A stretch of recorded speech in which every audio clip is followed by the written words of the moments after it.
Bien, la question suivante dit, comment vous voyez les attaques de Monseigneur Kodjo contre la personne de Monsieur Jean-Pierre Fabre? Bien, puisque nous sommes sur la plateforme appelée On se dit la vérité, je vous dirai la vérité. Eh bien, la réalité, c'est que nous acceptons que en matière de multipartisme, les partis politiques sont justifiés, ils sont fondés à se donner des attaques les uns contre les autres dans cette compétition, cette concurrence politique pour s'octroyer la popularité, la réputation et par conséquent de bonnes positions dans les échéances électorales. Nous acceptons cela. Mais cela n'est pas sans inconvénient. Nous voyons l'inconvénient aujourd'hui dans les pays occidentaux. Cela fait que les élites se font très rares parce que les gens n'arrivent pas à supporter certaines formes d'attaque à leur vie privée.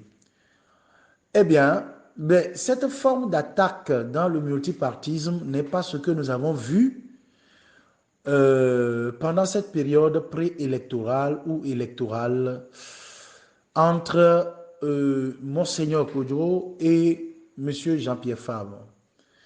Bien, comprenons tout de suite que Monsieur Jean-Pierre et Monseigneur Kodjo se considère un patriarche de la nation togolaise et se donne quand même un pouvoir, une autorité de réprimande, de reproche et de correction à n'importe quel citoyen. C'est sur cet angle-là que je vois la chose.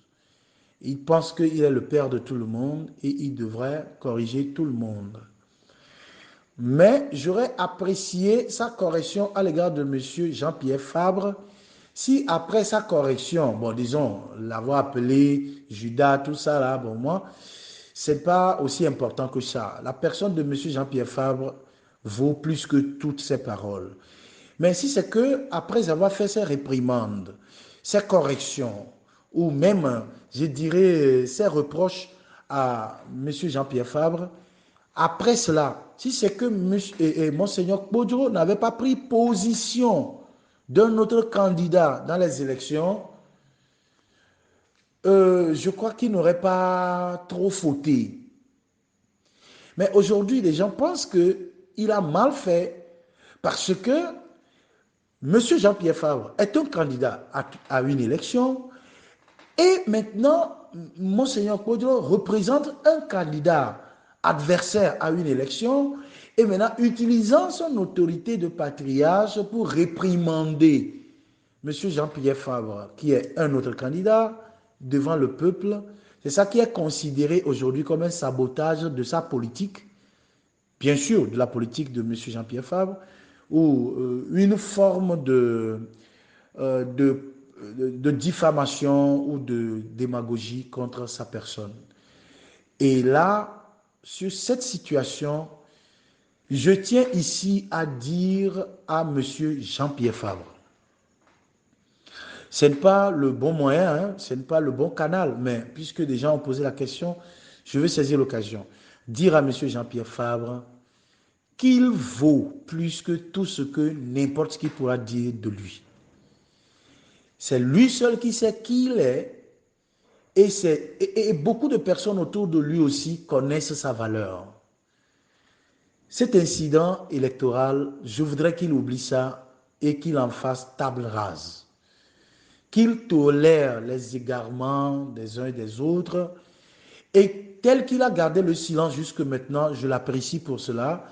Vraiment, je l'apprécie pour cela et je demande que le silence ne soit pas une accommodation de venin, mais que cela soit plutôt un silence de hauteur d'esprit. Qu'il pardonne ça, qu'il oublie ça. Tel que le Togo a été très cher pour lui, qu'il prenne cela plutôt au sérieux et qu'il oublie tout le reste, quoi, parce que tout le reste ne vaut pas la peine. Personne ne peut arracher le destin de quelqu'un, personne ne peut détruire le destin de son prochain, Cette autorité, Dieu ne l'a pas accordée à qui que ce soit sur cette planète Terre contre son prochain.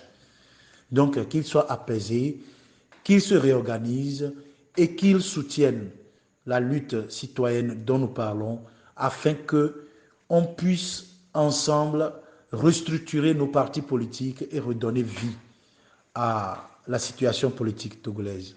Merci.